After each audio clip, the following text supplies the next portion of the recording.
ठुकरा के मेरा प्यार मेरा इंतकाम देखेगी कि पत्ते तो झड़ते हैं उठाता है कोई कोई, वादे तो सभी करते हैं निभाता है कोई कोई। और भारत की जनता आजकल इतनी भूखी है कि खाने को धोखा भी खा लेती है कि बहुत हो गई महंगाई की मार, अब की बार मोदी सरकार। और आज उनके विचार में inflation is an international problem, महंगाई एक अंतरराष्ट्रीय समस्या है। तो विश्व गुरु विश्व बंधु इस अंतरराष्ट्रीय समस्या का समाधान क्यों नहीं कर पा रहे हैं? थैली भरकर पैसा लेके जाता है और पॉकेट में आलू टमाटर प्याज लेके घर वापस आता है। सर, इनके बुलडोजर के चलते मैडम भारत के लोग सवाल पूछना भूल गए और भारत की जनता आजकल इतनी भूखी है कि खाने को धोखा भी खा लेती है।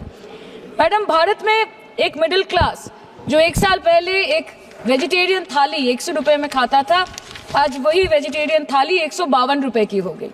टमाटर की कीमत 247% बढ़ गई, आलू की कीमत 180%, लहसुन 128% और तेल नमक आटा मैदा 18%। पहले आम आदमी पॉकेट में पैसा लेके बाजार जाता था और थैली भरकर सामान लाता था, लेकिन अमृत काल में आदमी थैली भरकर पैसा लेके जाता है और पॉकेट में आलू टमाटर प्याज लेके घर वापस आता है। सर, माननीय वित्त मंत्री ने पहले कहा था कि बहुत हो गई महंगाई की मार, अब की बार मोदी सरकार।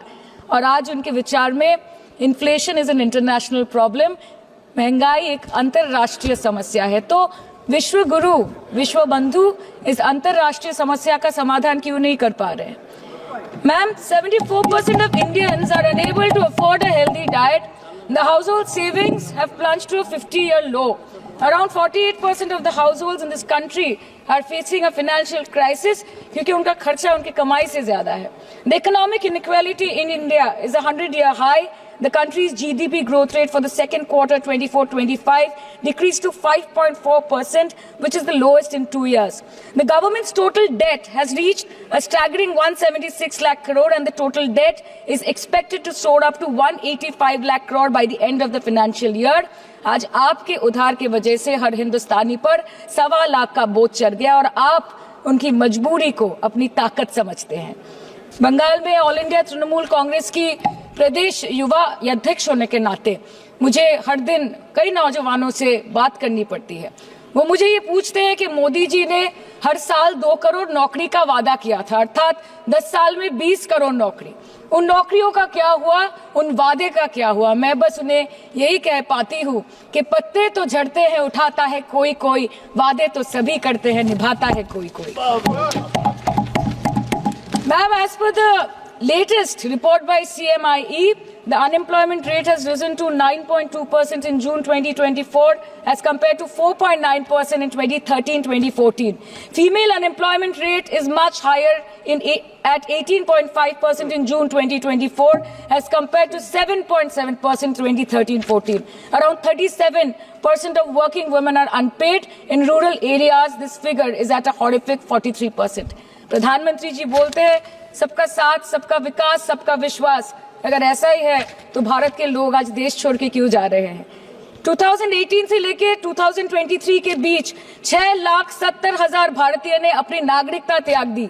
सिर्फ 2022 में ये संख्या करीबन 2,25,000 की थी। In 2022 alone, 7,500 high net worth individuals with a net worth of more than 8.3 crore or more left India. नवंबर 2022 से सितंबर 2023 सिर्फ 10 महीने में 96,917 Indians were arrested attempting to cross the United States illegally. Modi ji कहते हैं कि वो सबके साथ है, मगर ये आंकड़े बोलते हैं जो सबका होता है वो किसी का नहीं होता। और बंगाल के साथ तो कुछ अलग ही रिश्ता है इनका। The relationship is that of quid pro को। ठुकरा के मेरा प्यार मेरा इंतकाम देखेगी, मतलब वोट है तो नोट है और वोट नहीं तो नोट नहीं। As per the available reports, as on 19 July, rupees 1.23 lakh crore is already due from the government of West Bengal against flagship programs like Manrega, PM Awas Yojana, Gram Sadak Yojana, National Health Mission, Central Food Subsidy. Further, 40,806 crore is projected dues against these schemes, bringing the total amount to a staggering 1.71 lakh crore. Madam, health care की schemes में सिर्फ fund हमको दिया नहीं जाता क्योंकि colour coding match नहीं करता है। सो आप सबका साथ सबका विकास जो बोलते हैं, is it hinging on colour coding? आपको रंग पसंद नहीं तो आप बंगाल के लोगों को पैसा नहीं दोगे और फिर आप आके बोलते हो कि हम बंगाल में जीत क्यों नहीं पाते। Ma'am, this is the reason, this step motherly attitude, जिसके लिए बंगाल के लोग हर बार इनको बड़े बड़े रसगुल्ला खिलाकर वापस दिल्ली भेज देते हैं। Even after making several attempts to crush our aspirations and our economy, Bengal government stands tall and true towards the commitment towards its people. Bengal में सिर्फ दीदी है तो मुमकिन है।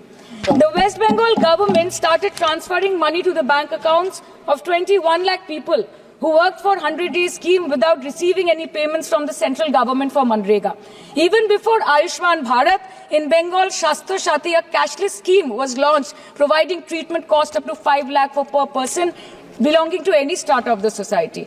आज कलकत्ता के किसी आलिशान प्राइवेट हॉस्पिटल में जहाँ पे एक अमीर आदमी की चिकित्सा होती है, वही बगल वाले बेड में एक गरीब मजदूर, एक गरीब किसान की भी ट्रीटमेंट होती है। यही है ममता बनर्जी का विकास।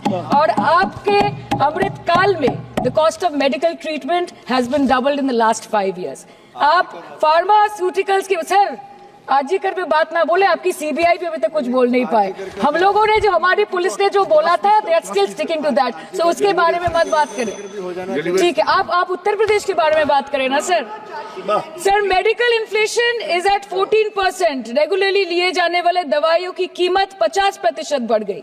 आप सिविल एविएशन के लिए ग्रांट्स मांग रहे हैं।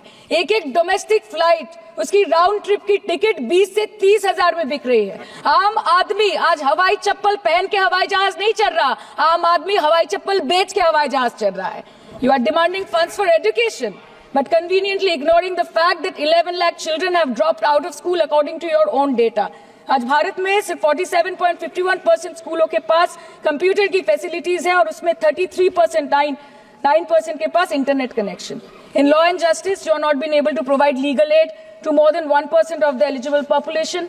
In public enterprises, 5.1 lakh public sector jobs have disappeared in the last 10 years. Railway में करीबन 2.5 लाख पोस्ट बाकी हैं और उसमें से वैकेंसी है इन क्रिटिकल सेफ्टी कैटेगरीज।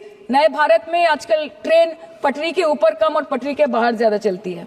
मुझे दुख लगता है इस सदन में ये कहते हुए मैडम कि मैंने अपने लोकसभा क्षेत्र जादवपुर लोकसभा क्षेत्र के लिए एक बारुईपुर कोबी सुभाष मेट्रो एक्सटेंशन की मांग की थी। मुझे डिपार्टमेंट से ये चिट्ठी मिली जिसमें उन्होंने लिखा है that this project is not economically viable and this project is अनरेम्यूनरेटिव।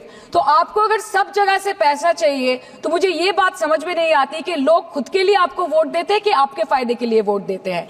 मैं आपको इतना ही बोलना चाहती हूँ, दिस वाज द रीजन, अपने प्रॉफिट के लिए आज इन्होंने सीनियर सिटीजन का कंसेशन भी बंद कर दिया और सीना ठोक के ये बोलते हैं कि 2022-23 अर्थ वर्ष में हमने 15 करोड़ वरिष्ठ नागरिक से 2242 करोड़ कमाए।